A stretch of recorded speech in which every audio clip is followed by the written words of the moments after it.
Did you know that you can build a completely improvised melodic solo that targets chord tones, even if you only know how to find one note on the fretboard by name?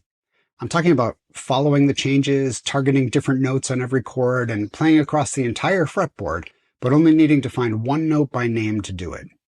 I'm going to explain how it all works, but before we dive in, I need to share a little background that will help you understand where this is coming from and why it's different from anything else you've seen on YouTube.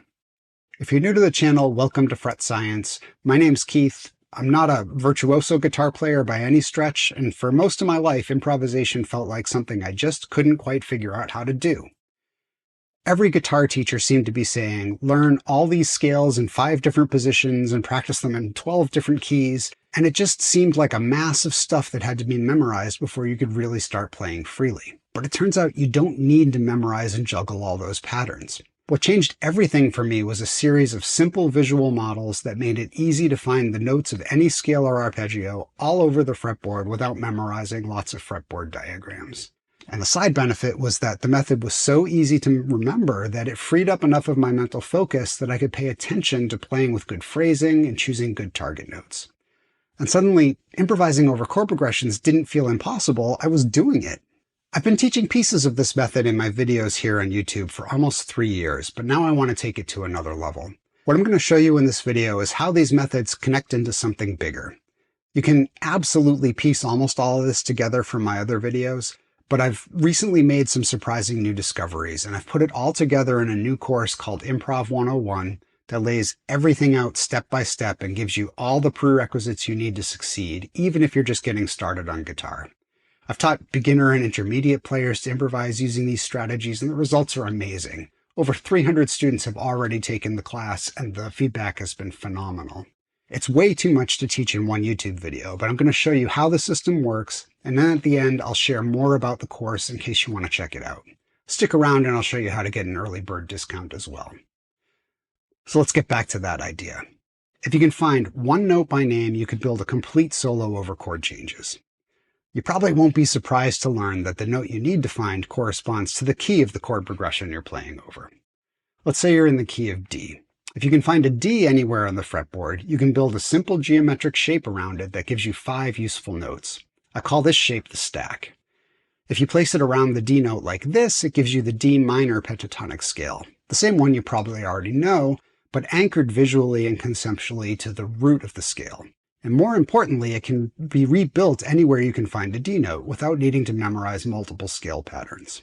Now, it turns out that being able to find a neighborhood of good notes under your fingers is a lot more musical than memorizing a whole 6-string scale pattern. The stack changes shape slightly when it lands on the B and G strings at the same time, but it's not that hard to work around. I have a full video about that, and it's covered in the course. The key insight is that each position in the stack corresponds to a specific interval or a specific sound relative to the key, no matter where the stack sits on the fretboard. And learning those relationships is a big part of how you learn to target specific sounds in your solos. Stacks connect together diagonally, creating easy pathways for moving up or down the neck, and the top note in the stack basically always sounds good when you bend it up. If you want to make this pentatonic scale into the blues scale, that's easy. Just add the blue note to the shape. Want to make it the Dorian mode? Also easy. Just add these 2 notes instead. The minor scale? Sure, just move this 1 note. You can play almost any scale using this shape, and a related one I call the rectangle. Every pentatonic pattern you already know is made up of rectangles and stacks. You can use them to play major pentatonic scales if you change the anchor to this note in each shape. And you can turn either of them into one of the major scale modes by adding 2 notes in the right places. You can also easily modify these shapes to play the harmonic and melodic minor scales as well. I have lessons on that available on Patreon. And this is as good a time as any to give a massive thank you to my gold level Patreon subscribers for making this video and my Improv 101 course possible. The Fret Science Patreon has become a great community of guitar players who are making fast progress and breaking through plateaus in their playing. But getting back to improvising, the real magic happens when the chords start changing. In the course, I share 2 easy-to-use methods for instantly targeting chord tones. One method is to shift these patterns up or down a string depending on which chord is playing. I call this pentatonic gear shifts. You shift up for the 2 or 4 chord, shift down for the 3 or 5, and keep it in the original location for the 6 or 1 chord. This is similar to what many jazz players do, changing the scale for each chord, but it works in every genre of music. And by the way, it's super easy to figure out the function of each chord using a circle of fifths chart, even if you don't know any music theory.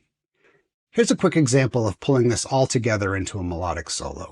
This chord progression, D, A, B minor, G, is a 1, 5, 6, 4 in D. So I'll find a D note, build a major pentatonic scale around it, and then I'll shift the pattern down a string to play over the A chord, shift back to neutral for the B minor, and finally shift up a string to play over the G chord.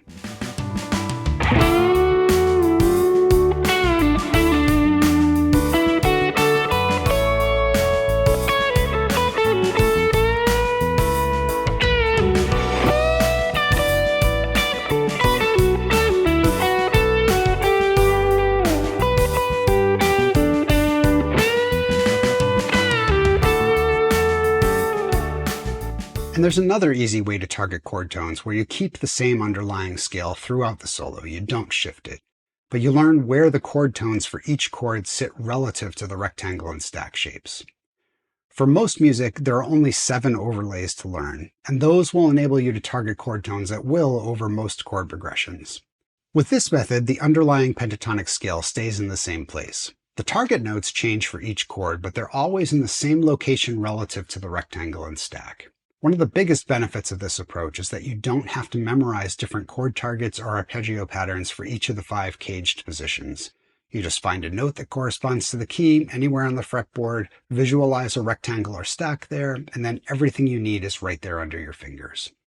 So even when the harmony changes, you can stay right where you are and make the melody follow the chords.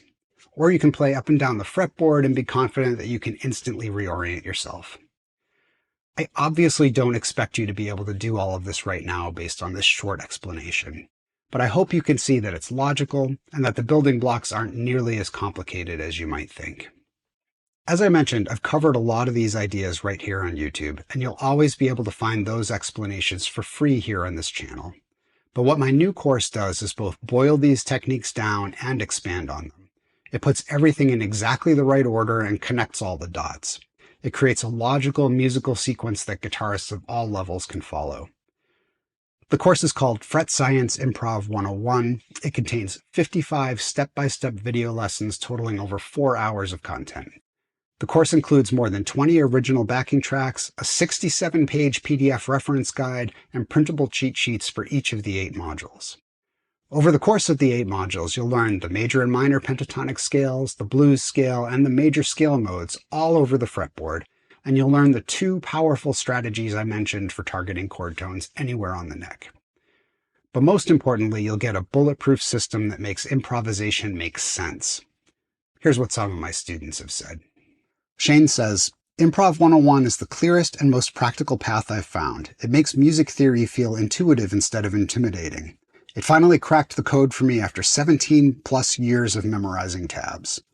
Lee said, the framework is totally unique. It's so straightforward, easy to grasp, and broadly applicable. I thought it would take me years to get to this point. And Mark said, it all makes a lot of sense and just fits my brain. It's a clear, logical, step-by-step method. This is the course I've been waiting for my whole guitar life. Today, you can get access to the full course in 2 ways. You can subscribe to my Patreon at the gold level and get access to the full course as part of your membership, or you can purchase lifetime access as a standalone course on Teachable. Either way, head to fretscience.com to learn more.